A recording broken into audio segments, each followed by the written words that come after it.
충격적인 반전으로 수많은 관객들의 마음을 사로잡은 영화 어톤먼트. 영화 어톤먼트는 소설 속죄를 원작으로 두고 제작되었는데요. 속죄를 쓴 이언 맥큐어는 1998년 소설 암스테르담으로 부커상을 수상한 작가로 2001년 속죄를 발표하며 LA타임스 도서상, 피플스 부커상, 전미비평가 협회상 등을 수상하기도 했습니다.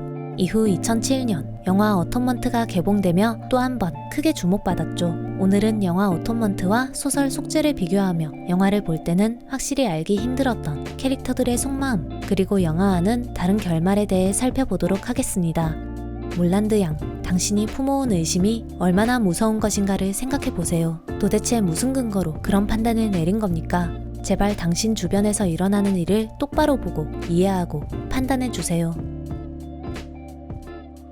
소설은 제인 오스틴의 노생거 수도원 중 한 구절을 인용하며 시작됩니다. 소설 속죄는 작가와 작가의 정신에 관한 작품이자 판단과 믿음에 대한 작품이기도 합니다. 작가 이언 맥큐어는 제인 오스틴의 작품을 인용하며 보인 대로 판단하지 않고 아는 대로 판단하는 인간의 속성을 이야기하죠. 우리가 알고 있는 사실들은 모두 사실에 근거한 것일까요? 작가는 500페이지 분량의 77살의 소설가의 인생을 빌려 계속해서 질문을 던집니다. 영화는 전반적으로 소설 이야기에 충실하게 제작되었습니다. 큰 줄거리는 다른 점이 거의 없다고 봐도 무방한데요. 다만 영화보다 이야기가 방대하게 진행되는 데다 캐릭터들의 속마음이 세세하게 표현되어 있기 때문에 영화를 볼 때 이 캐릭터는 이 상황에서 어떤 생각을 했을까?가 궁금하셨던 분들께서 읽으신다면 특히 만족도가 높지 않을까 싶습니다. 작품을 아직 보지 않은 분이시라면 소설을 먼저 읽는 게 좋을지 영화를 먼저 보는 게 좋을지 고민하실 수도 있을 듯 합니다. 두 작품 모두 수작이라 어떤 작품을 먼저 보든 그 감동은 그대로 전해질 거라 예상합니다. 소설을 먼저 읽으신다면 캐릭터들의 속마음을 조금 더 정확히 파악한 뒤 영화를 보실 수 있겠죠. 영화를 먼저 보신다면 소설을 읽을 때 이미지를 조금 더 구체적으로 그리실 수 있을 듯 합니다.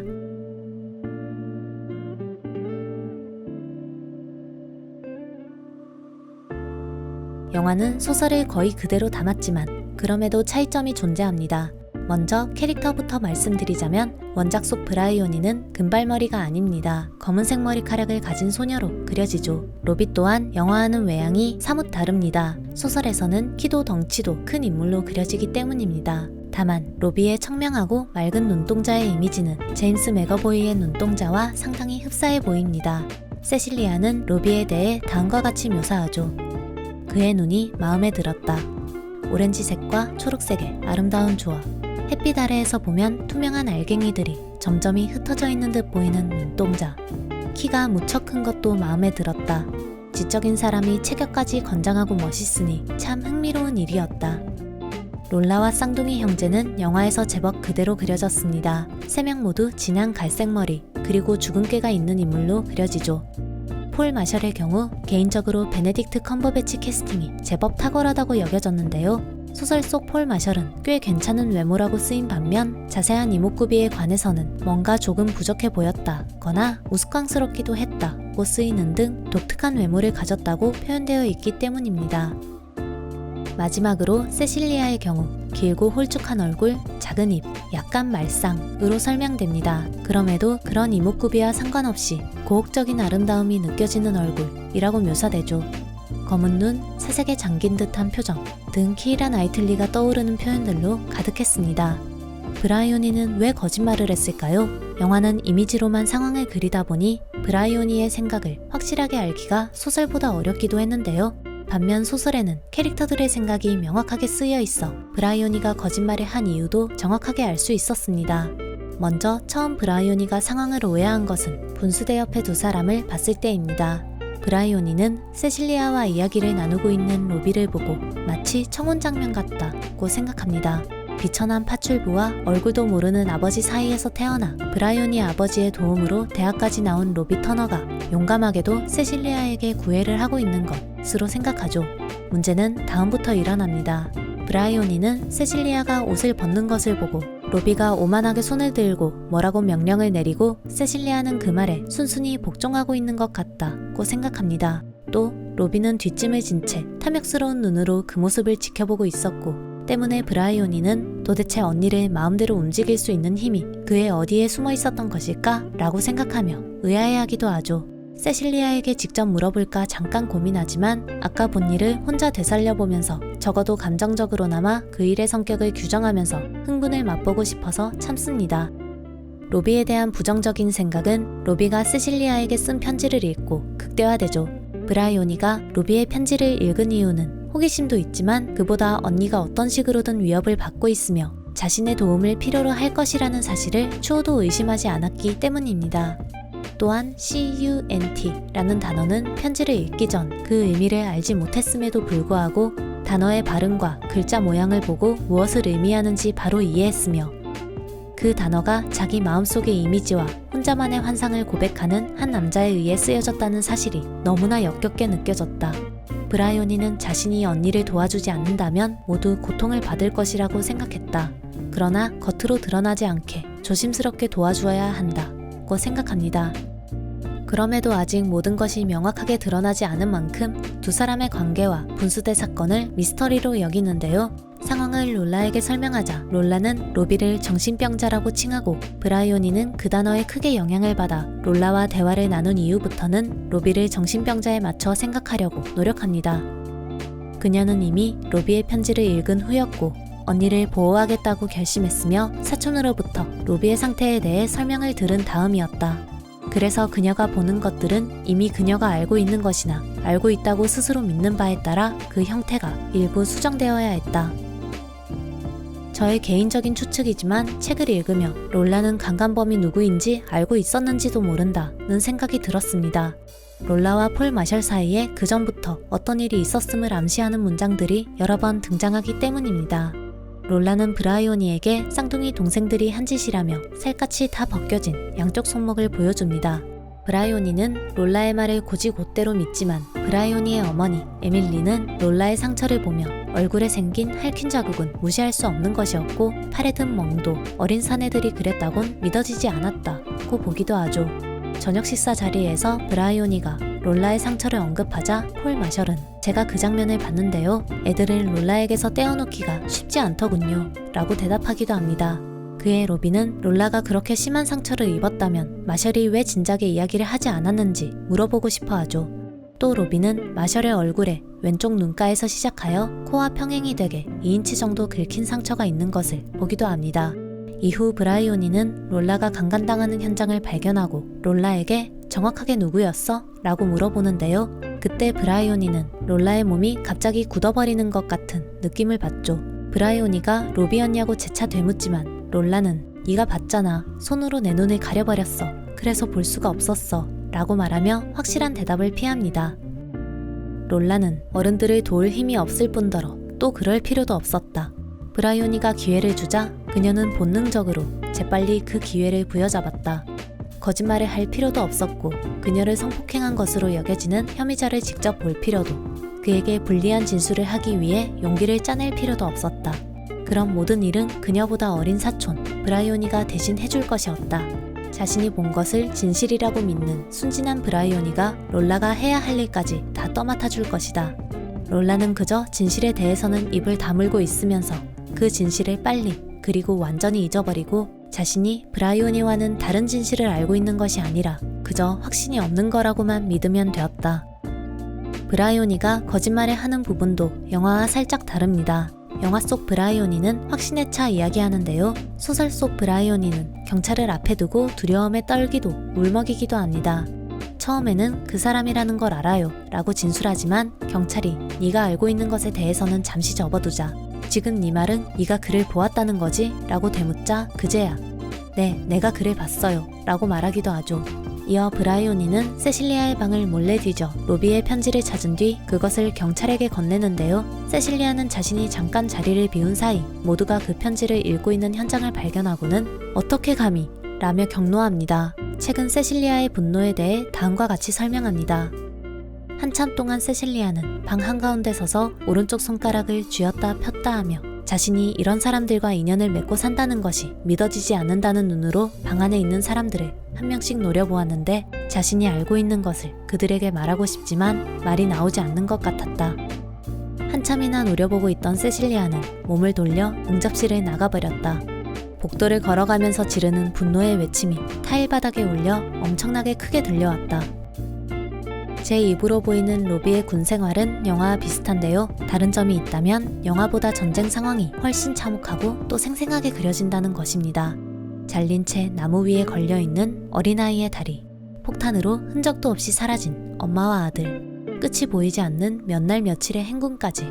감독은 수많은 전쟁 장면을 찍어뒀지만 분량 때문에 많은 부분을 삭제했다고 고백하기도 했죠. 참고로 영화 속 됴케르크 해변 롱테이크 샷은 소설과 거의 흡사하게 그려졌습니다. 로비가 외투 주머니 속 세실리아의 편지 다발을 느끼며 세실리아가 라고 말하는 목소리를 듣는 장면도 거의 그대로 표현됐죠. 영화에서 브라이오니는 일이 끝나면 조용한 곳으로 자리를 옮겨 혼자 소설을 쓰곤 합니다. 소설 제목은 분수대 옆에 두 사람이죠. 소설 속 브라이오니는 일하며 쓴 작품 분수대 옆에 두 사람을 잡지사에 보냅니다. 잡지사는 브라이오니의 문체를 눈여겨보고 브라이오니에게 장문의 답장을 보내는데요. 잡지사의 답장에 의하면 브라이오니가 쓴 분수대 옆에 두 사람은 세심한 주의를 기울여 읽는 수고가 아깝지 않을 만큼 충분히 매력적인 작품이었지만 서두에서 뭔가 흥미진진한 이야기가 펼쳐질 것 같은 기대감을 갖게 하고는 정작 특별한 일이 일어나지 않는다는 점이 아쉬웠다고 하네요. 그렇습니다. 브라이오니는 자신이 분수대 옆에 두 사람을 봤던 당시를 소설로 썼고 상황을 세심하게 묘사하면서도 자신의 실수를 숨기기 위해 그 이후에는 마치 아무 일도 없었던 것처럼 결말을 지은 것이었습니다. 잡지사는 브라이오니에게 소녀가 자기 앞에 펼쳐진 이 이상한 장면을 완전히 오해하거나 화를 낸다면 그것이 젊은 남녀의 인생에 어떤 영향을 미치지 않을까요? 그들 사이에 끼어들어 그들에게 끔찍한 불행을 가져다 줄 수도 있지 않을까요? 아니면 의도했든 의도하지 않았든 간에 그들을 맺어줄 수도 있지 않을까요? 그럴 의도는 없었지만 어떤 식으로든 그들의 관계를 사람들에게, 예를 들어 여자의 부모님에게 폭로하게 될 수도 있지 않을까요? 라고 조언하기도 하죠. 의도적인 것은 아니었겠지만 그 편지는 그녀의 아픈 곳을 찌르고 있었다.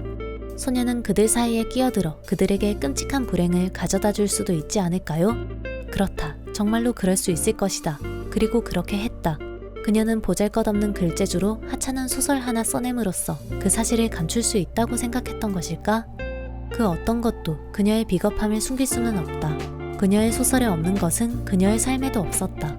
그녀가 삶에서 정면으로 부딪히기 싫어했던 것은 소설에서도 빠져 있었다.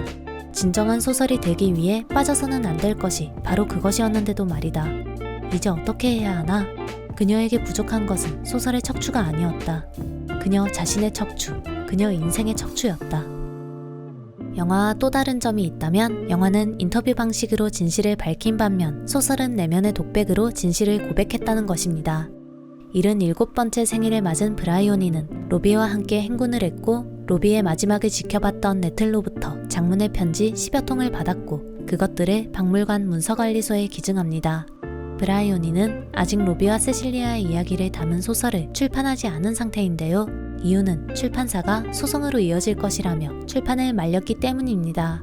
실명을 그대로 사용해 소설을 쓴 만큼 아직 건재하게 살아있는 폴 마샬과 롤라가 가만히 있지 않을 것이라는 판단에 근거한 것이었죠. 폴 마샬과 롤라는 소장품들을 테이트 미술관에 기증하거나 사하라 이남 아프리카의 농업 개발을 위해 막대한 금액을 기부하는 등 사회에 좋은 일을 많이 합니다. 브라이오니는 그런 그들을 보며 어쩌면 그는 평생을 속죄하는 마음으로 살아온 건지도 모른다. 별다른 생각 없이 그저 마음 내키는 대로 살아왔을지도 모르지만 이라고 생각하기도 하죠. 세실리아와 로비, 브라이오니의 아픈 추억을 담은 집은 호텔로 변했습니다. 브라이오니의 소설은 교과서에 실리기도 해 브라이오니의 조카 아이들은 브라이오니에게 학교에서 할머니 책으로 공부하고 있다며 브라이오니를 황홀한 눈으로 바라보기도 하죠. 브라이오니의 가족들은 브라이오니 앞에서 그가 처음 쓴 희곡 아라벨라의 실현을 연기하고 브라이오니는 다음날 새벽 자신의 마지막 소설에 대한 생각에 빠집니다. 나는 내 마지막 소설, 내 첫 번째 소설이 되어야 했던 마지막 소설에 대해 생각하고 있다. 이 실화 소설은 나의 공범들이 죽기 전에는 결코 출판될 수 없을 것이다. 당신과 죽은 사람들의 명예만 훼손시키게 될 겁니다. 편집자들은 한결같이 이렇게 말하며 출판을 말리거나 거부했다. 내 연인들이 내가 지하철역으로 걸어 들어가는 동안 런던 남부의 지하철역 밖 인도에 나란히 서 있는 것으로 행복한 결말에 맞는 것은 이 마지막 원고뿐이다. 그 전의 원고들은 모두 냉혹하기 짝이 없었다. 그러나 이제 나는 독자들에게 직접적으로든 간접적으로든 로비 터너가 1940년 6월 1일 브레이듐스에서 폐혈증으로 죽었다는 사실을, 혹은 세실리아가 같은 해 9월 베럼 지하철역 폭격으로 죽었다는 사실을 알려야 할 이유를 알지 못한다. 그 해에 내가 그들을 만난 적이 없다는 사실을, 런던을 가로지르는 나의 도보 여행은 클래펀 커먼의 그 교회에서 끝이 났다는 사실을, 겁쟁이 브라이오니는 살아갈 희망을 잃어버린 언니를 마주대할 용기가 없어서 어깨를 축 늘어뜨린 채 병원으로 돌아왔다는 사실을, 연인들이 주고받은 편지는 지금 모두 전쟁박물관 문서보관소에 있다는 사실을 알려야 할 이유를 알지 못한다. 그런 일들이 어떻게 결말이 될 수 있겠는가? 그런 일들에서 독자가 희망이나 만족감을 얻을 수 있겠는가? 연인들이 두 번 다시 만나지 못했고 사랑을 이루지 못했다는 것을 누가 믿고 싶어 할까? 냉혹한 사실주의를 구현한다는 것을 빼면 그런 결말이 가져올 장점이란 과연 무엇인가? 지난 59년간 나를 괴롭혀왔던 물음은 이것이다. 소설가가 결과를 결정하는 절대적인 힘을 가진 신과 같은 존재라면 그는 과연 어떻게 속죄를 할 수 있을까? 소설가가 의지하거나 화해할 수 있는, 혹은 그 소설가를 용서할 수 있는 존재는 없다. 소설가 바깥에는 아무도 없다. 소설가 자신이 상상 속에서 한계와 조건을 정한다. 신이나 소설가에게 속죄란 있을 수 없다. 비록 그가 무신론자라고 해도 소설가에게 속죄란 불가능하고 필요 없는 일이다. 중요한 것은 그럼에도 불구하고 그가 속죄를 위해 노력했다는 사실이다. 번역가 한정아님의 글에 따르면 이언 맥큐언 작가는 뉴욕 세계무역센터 테러 사건이 발생한 직후 가디언지에 다음과 같은 논평을 실었다고 합니다. 비행기 납치범들이 상상력을 발휘하여 승객들의 생각과 느낌 속으로 들어갈 수 있었다면 이런 일을 계획했더라도 끝까지 진행시키지 못했을 것이다. 다른 사람은 어떤 생각을 할까, 어떻게 느낄까 상상하는 것이야말로 인간성의 본질이며 동정과 연민의 핵심이고 도덕성의 시작이다. 모든 결말을 알고 책을 읽었음에도 불구하고 책을 읽는 동안 두세 번 정도 흐느끼지 않을 수가 없었습니다. 캐릭터들의 내밀한 생각까지 모두 알 수 있었기에 더욱 몰입해 읽기도 했죠. 번역도 대단히 매끄러워 술술 읽기에도 좋았습니다. 영화를 재미있게 보셨다면, 영화 속 캐릭터들의 이야기가 더 궁금하시다면 꼭 한번 읽어보시기를 추천드리고 싶은 소설이었습니다. 혹시 의심하고 있는 사건이 있나요? 그렇다면 어떤 근거로 지금의 판단을 하고 있나요? 브라이오니처럼 이미 알고 있는 것이나 알고 있다고 스스로 믿는 바에 따라 그 형태를 일부 수정하고 있지는 않으신가요? 지금까지 무비필이었습니다.